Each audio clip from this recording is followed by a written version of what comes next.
Welcome to Man Does Tech, where I solve the problems you didn't even know you had. In this video, I will show how to make butter kulcha. Mix whole wheat flour, yeast, sugar, salt, yogurt, and warm water until a soft, pliable dough forms, then cover and rest it. While it rests, prepare a hot cast iron or tava pan and set out ghee.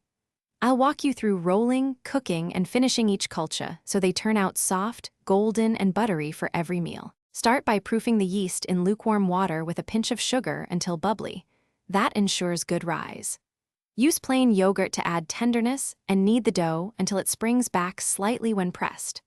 Cover and rest the dough for about an hour in a warm place, then divide it into equal portions before rolling for consistent kulcha size and even cooking on the hot pan. Heat your pan until very hot before placing the rolled kulcha to get those signature charred spots. Cook each side in ghee for a minute or two, pressing gently to puff and brown evenly, then finish with a generous brush of butter for glossy flavor.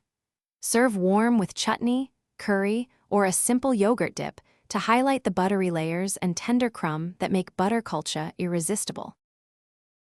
Thanks for watching. If you found this helpful, don't forget to like and subscribe.